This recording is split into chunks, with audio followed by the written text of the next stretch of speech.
My third semester of Japanese language school began a little differently. During the semester break, my partner flew in from Chicago, and we spent 2 unforgettable weeks exploring Fuji Hakone Izu area together. Making some of my favorite memories in Japan with my favorite person was definitely a highlight of my time here so far, which made saying goodbye at the airport all the more difficult. Returning to school after such an incredible trip felt like a big shift, especially since this semester marked my first time in an advanced level class. Instead of just studying for everyday conversations and job interviews, we're now beginning to cover more challenging grammar and vocabulary from things like research papers and interviews. The difficulty of our daily lessons often left me feeling like I wasn't making much progress. But at the end of the semester, my grades told a surprisingly different story, with almost all areas showing some improvement.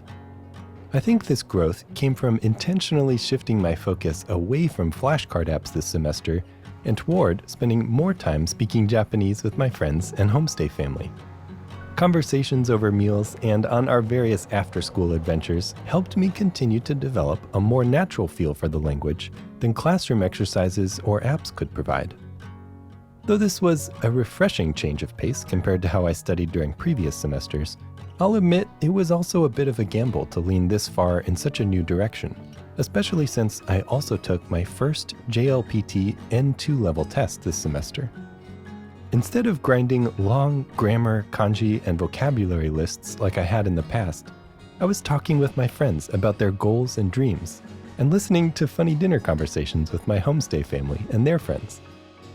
I don't know how I did on the test yet, but however it shakes out, this semester reminded me how much I can learn outside of SRS apps, which has inspired me to think creatively about my future study routines.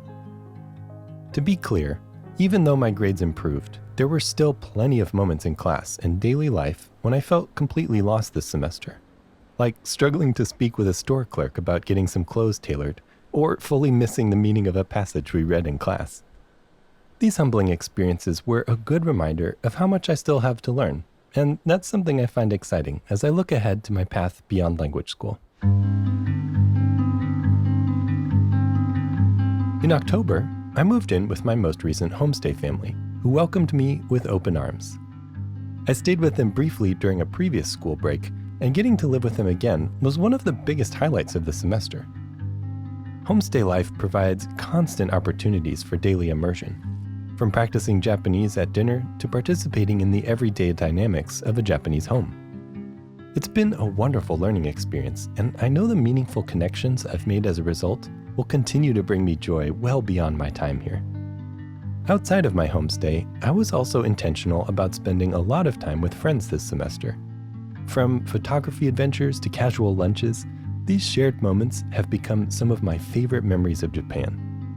Knowing our time together is limited helped me appreciate these connections even more, and I'm constantly reminded of how much they've added to my language learning journey that I couldn't have gotten from just school alone.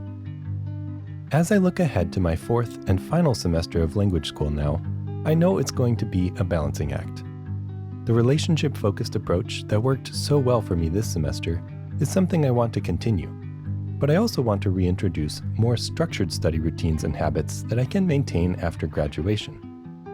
At the same time, I don't want to let studying take over and miss out on opportunities for more adventures with my friends. After we graduate, I'm sure everyone's lives will head in different directions. Some folks are planning to stay in Japan and work, while others may return to their home countries. And as a result, it will take a bit more to get us all back together in the same place next time. If you're interested in learning more about my experience in language school, I'll link some of my previous videos in the description.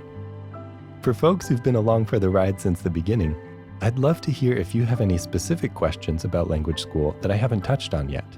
Let me know in the comments. Thanks for joining me today.